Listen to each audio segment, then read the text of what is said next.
Hello student, स्वागत है आप सभी का एक बार फिर से मेक इट इजी के ऑनलाइन प्लेटफॉर्म पे। और बच्चे, इससे पहले मैंने इलेक्ट्रिकल इंजीनियरिंग का आपको एसएससी 2024 में जो एग्ज़ाम हुआ था उसको एनालाइज करके बताया था, ताकि आपकी जो जर्नी है 2025 के एसएससी के लिए वो स्मूथ हो सके, है ना। आपको पता लग सके कि क्या क्या चीज़ें हमें पढ़नी, और ख़ास करके नॉन टेक्निकल की जब हम बात करते हैं तो नॉन टेक में आपका सब्जेक्ट जो है बहुत सारे हैं और बहुत बड़े बड़े बहुत वास्ट सब्जेक्ट जो है आपको देखने को मिलते हैं। इसीलिए ये आपको पता होना चाहिए कि हमें क्या चीज़ पढ़ना है और क्या चीज़ नहीं पढ़ना है, ठीक है। तो इससे पहले बच्चे मैंने एक छोटा सा एनालिसिस आपको इलेक्ट्रिकल इंजीनियरिंग के पेपर का दिया था। अब जो है आपका जो मैकेनिकल इंजीनियरिंग के जो पेपर हुए थे 2024 में, उसका एक ओवरव्यू मैं आपको दे रही हूँ जल्दी से, और ये आपको बहुत ज़्यादा हेल्प करेगा। अब वो बच्चे जो कि तैयारी करना चाह रहे हैं एसएससी 2025 के लिए, उनके लिए भी हेल्पफुल होगा, और जो पुराने बच्चे हैं उनके लिए भी हेल्पफुल होगा, क्योंकि वो अपना एनालिसिस आराम से कर सकते हैं, ठीक है। तो दोनों ही बच्चों के लिए आपको बहुत ज़्यादा बेनिफिट होगा। तो यहाँ पे बच्चे आपका अगर हम देखें तो मैकेनिकल का जो है 5 जून को जो पेपर हुआ था मैकेनिकल इंजीनियर्स का, इसमें अगर आप देखेंगे तो सबसे पहले इस तरीके से मैंने सब्जेक्ट वाइज जो है और टॉपिक वाइज इसको जो है अलग अलग किया हुआ है। तो पॉलिटी की अगर हम बात करें, क्योंकि ये सारे सब्जेक्ट आपको पढ़ने हैं ना, ये सारे सब्जेक्ट आपको पढ़ने हैं। पॉलिटी की अगर हम बात करें तो 5 क्वेश्चन जो है आपके यहाँ से रहे हैं। कौन कौन से इंपॉर्टेंट टॉपिक हैं, तो यहाँ पे आपका प्रेसिडेंट ऑफ इंडिया है, आपका 42nd अमेंडमेंट है, फंडामेंटल ड्यूटीज़ है, फंडामेंटल राइट्स, और आपके इंपॉर्टेंट कमिटीज़ हैं, ठीक है। कंप्यूटर की अगर हम बात करें, अनदर 2 क्वेश्चन जो है कंप्यूटर से देखने को मिले हैं, उसमें से भी आपका दोनों ही क्वेश्चन एमएस ऑफिस से आए हैं। जैसे कि पिछले वाले इलेक्ट्रिकल के एग्जाम में हमने देखा था, क्वेश्चन पेपर में हमने देखा था कि एमएस ऑफिस जो है आपका एक इंपॉर्टेंट टॉपिक है, यहाँ से जो है बहुत ज़्यादा रिपीटेड क्वेश्चन पूछ रहा है, ठीक है। तो यहाँ पर भी अगेन एमएस ऑफिस के 2 क्वेश्चन हैं, और टोटल कंप्यूटर के जो 2 क्वेश्चन दोनों ही आपके एमएस ऑफिस से हैं। तो एक बहुत इंपॉर्टेंट टॉपिक है आपके एग्जाम के लिए। हिस्ट्री की बात करें तो 5 क्वेश्चन यहाँ से देखने को मिले हैं। सोशल रिफॉर्म से 2 क्वेश्चन आए हैं। मिडिवियल और मॉडर्न एक क्वेश्चन जो है आपको यहाँ से लिया गया है। उसके बाद में आपका इकोनॉमिक्स की बात करें तो 3 क्वेश्चन इकोनॉमिक्स के आपके रहे हैं। नेशनल इनकम के बारे में, इकोनॉमिक टैक्स के बारे में, और गवर्नमेंट स्कीम के बारे में। इनमें से जो सबसे इंपॉर्टेंट टॉपिक है वो है आपकी सरकारी योजनाएं, ठीक है। सरकारी योजनाओं को पढ़ना आपको शुरू कर देना है। जो करंट अफेयर्स की जो आपकी स्कीम्स है वो तो जब आप करंट पढ़ेंगे, करंट रिवाइज करेंगे, उसके साथ में वो कवर हो जाएगा। लेकिन जो पुरानी स्कीम है, खास करके 2014 के बाद से जो स्कीम आई है, उनको पढ़ना आपको शुरू कर देना है, क्योंकि वो स्टैटिक का पार्ट है। उसके बाद में आपका इन्वायरमेंट के भी क्वेश्चन देखने को मिल रहे हैं। 3 क्वेश्चन इन्वायरमेंट के हैं। पॉल्यूशन है, इन्वायरमेंटल मूवमेंट है, जो भी आंदोलन हुए इन्वायरमेंट से रिलेटेड, या फिर इन्वायरमेंटल कंजर्वेशन के लिए, प्रोटेक्शन के लिए, जैसे कि आपके नेशनल पार्क है, वाइल्ड लाइफ सेंचुरी है, ये सारी की सारी चीज़ें जो है आपकी यहाँ पे पूछी गई हैं। अगला आपका जियोग्राफी है। तो सबसे ज़्यादा वेटेज स्टैटिक के जो फंडामेंटल सब्जेक्ट्स होते हैं उनमें से सबसे ज़्यादा वेटेज जो है जियोग्राफी का रहता है। जियोग्राफी में 7 क्वेश्चन जो है आपको देखने को मिलेंगे। उनमें से भी जो है आपका सेंसस 2011 का जो सेंसस है, इसके क्वेश्चन अगेन यहाँ पे भी रिपीट हुए हैं। 2 क्वेश्चन जो है आपके सेंसस से देखने को मिले हैं। उसके बाद में बच्चे जो इंडियन ट्रांसपोर्टेशन है, इंडिया का वेदर है, यहाँ से क्वेश्चन देखने को मिले हैं। और फिर जो है आपका वर्ल्ड ज्योग्राफी से क्वेश्चन देखने को मिले हैं, ठीक है। करंट अफेयर्स की अगर हम बात करें तो अगर हम स्टैटिक को छोड़ दें तो उसके बाद में जो सबसे अच्छा वेटेज रहता है वो है आपका करंट अफेयर्स का। करंट अफेयर्स भी अगेन जो है 7 नंबर का यहाँ पे देखने को मिला है।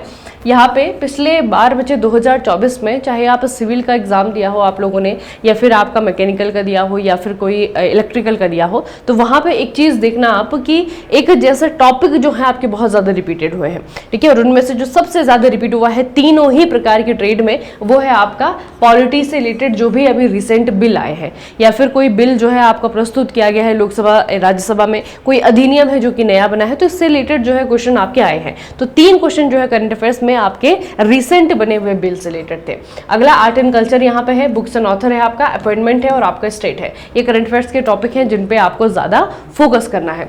अगला बच्चे फिजिक्स से 3 क्वेश्चन है, केमिस्ट्री से 3 क्वेश्चन है, बायोलॉजी से जो है आपके 8 क्वेश्चन है। इसका मतलब कि बायो को आपको अच्छे से फोकस करके पढ़ना है, ठीक है, क्योंकि सबसे ज्यादा वेटेज जो है आपका बायोलॉजी का देखने देखने को मिलते हैं। मिसलिनियस में भी जो है आपके 3 क्वेश्चन बने हैं, स्पोर्ट्स से 2 क्वेश्चन थे और एक क्वेश्चन जो है आपका इंडियन सिनेमा से था। ठीक है, ये आपका 5 जून का है। उसके बाद में जो दूसरा एग्जाम इसका हुआ था ये 7 जून को हुआ था। इसमें अगर आप अगेन देखेंगे तो बहुत सारी चीजें आपको ऐसे लगेंगी कॉपी पेस्ट हो गया है, कि वही चीजें जो है पहले एग्जाम में पूछी गई है वही चीजें जो है आपकी दूसरे शिफ्ट में पूछी गई है। तो दूसरे दिन का जो आपका एग्जाम था उसमें पॉलिटी में जो है 4 क्वेश्चन है, फंडामेंटल ड्यूटी है, फंडामेंटल राइट है, स्टेट लेजिस्लेचर है, आपका 42nd अमेंडमेंट है। ठीक है, ये आपका दोबारा पूछा है।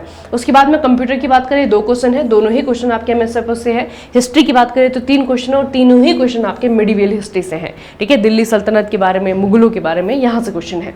इकोनॉमिक्स की बात करें तो 4 क्वेश्चन यहाँ से आए हैं, टैक्स के बारे में और आपका इंडियन एग्रीकल्चर के बारे में। जैसे मैंने आपको कहा था कि एग्रीकल्चर जो है ना ये इंडियन ज्योग्राफी में भी आपको पढ़ना होता है और एग्रीकल्चर जो है आपको इकोनॉमिक्स में भी पढ़ना होता है। दोनों ही जगह ये आपका इंपॉर्टेंट है। ठीक है, तो दोनों जगह जो है आपको इसे कवर करना है। इन्वायरमेंट की बात करें तो 1 क्वेश्चन इस बार रहा है, सिर्फ जो इंपॉर्टेंट स्पीसीज है उससे आपको क्वेश्चन देखने को मिला है।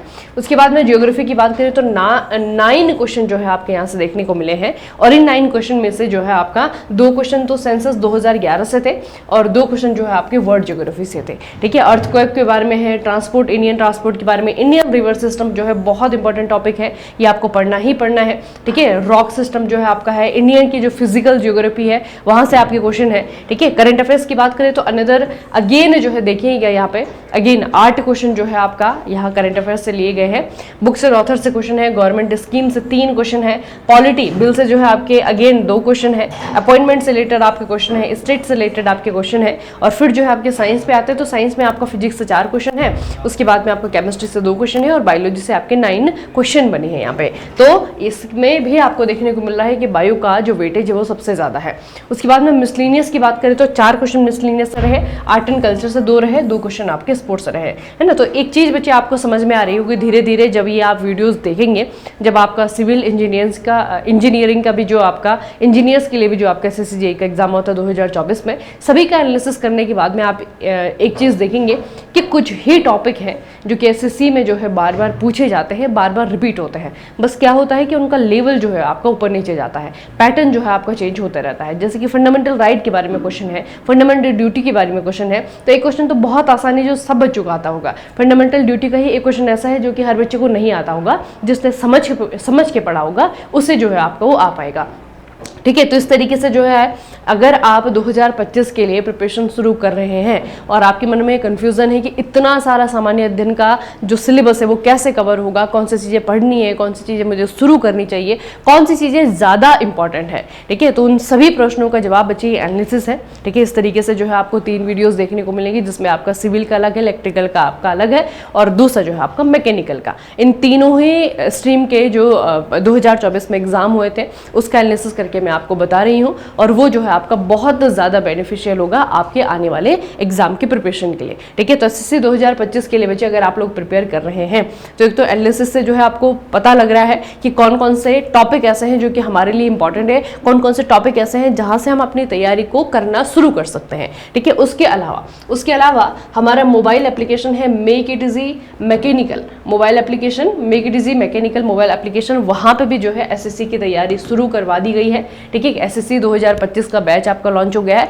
जिसमें कि रिकॉर्डेड फॉर्म में आपको सारी क्लासेस मिलेंगी। इसमें आपका टेक्निकल प्लस नॉन टेक्निकल दोनों ही जो आपकी पोर्शन है दोनों ही आपको दिए जा रहे हैं। इसमें आपका रीजनिंग भी है, जीके भी है, जीके के अलावा जो है आपका जो इस तरीके से जो इंपॉर्टेंट टॉपिक है वो भी आपको दिए जाएंगे। ठीक है, तो यहाँ पे आपका बच्चे एक कंप्लीट बैच जो है आपको देखने को मिलेगा, नॉन टेक्निकल का, टेक्निकल का और इसके अलावा यहाँ पे प्रैक्टिस सेशन, जब आपके एग्जाम की डेट अनाउंस हो जाती है तो लाइव प्रैक्टिस सेशन होगी। अभी जो है आपका कोर्स रिकॉर्डेड फॉर्म में है। उसके अलावा बच्चे आपका अगर आप इस कोर्स में इंटरेस्टेड हैं तो आपको क्या करना है, यहाँ पे इसे अगर लेंगे आप तो इसमें आपको कूपन कोड का इस्तेमाल करना है। यह आपका MIE50 ये कूपन कोड है, इसके बिना जो है अगर आप खरीदेंगे तो ज़्यादा अमाउंट आपका डिडक्ट हो जाएगा। ठीक है, तो ये आपका कूपन कोड है, इसका इस्तेमाल करेंगे। और अगर ज़्यादा इन्फॉर्मेशन इसके बारे में चाहिए तो आप जो है इस मोबाइल नंबर पर कॉल कर सकते हैं, यहाँ पे कॉल करके जो है पूछ सकते हैं। ठीक है, तो ये बच्चे आपका एक क्विक एनालिसिस मैंने आपको बताया है मैकेनिकल इंजीनियरिंग 2024 में जो एसएससी जेई का क्वेश्चन पेपर आए थे, 2 दिन ही आपका एग्जाम हुआ था ना, तो दोनों का एनालिसिस मैंने आपको बताया। और ऐसे जो है धीरे धीरे आपको पता चलता रहेगा कि आपके एग्जाम की प्रिपरेशन की डायरेक्शन क्या हो, है ना, क्योंकि सामान्य अध्ययन का सिलेबस इतना ज़्यादा है, ये अथाह समुद्र के जैसा है कि कभी ना खत्म होने वाला। लेकिन उनमें से भी जो है छान छान करके, उनमें से भी चुन चुन करके कुछ ऐसे टॉपिक होते हैं जो बहुत ज़्यादा फेवरेट होते हैं एसएससी के, है ना। और इसमें सिर्फ ये नहीं कि 2024 में, इससे पहले भी जो है पिछले 10 सालों में भी अगर आप एनालिसिस देखेंगे ना, तो वहाँ पे भी आपको एक चीज़ देखने को मिलेगी कि यही टॉपिक है, यही टॉपिक पे हमको फोकस करना है, बस अच्छे से जो है उनको पढ़ लेना है। तो 2025 में जो है आपका अगर पैटर्न चेंज होता है या फिर कोई भी चीज़ें जो है अगर आपकी चेंज, किसी भी प्रकार के बदलाव होते हैं, तो आपको उसके लिए प्रिपेयर होकर के चलना है। तो अभी से जो है आपको तैयारी अपनी शुरू कर देनी है, ठीक है। चलिए फिर आज के सेशन को यहीं पर समाप्त करेंगे, मिलेंगे फिर नेक्स्ट सेशन में। तब तक के लिए पढ़ते रहिए, बढ़ते रहिए, अपना खूब सारा ख्याल रखिएगा। आप सभी को बहुत बहुत धन्यवाद।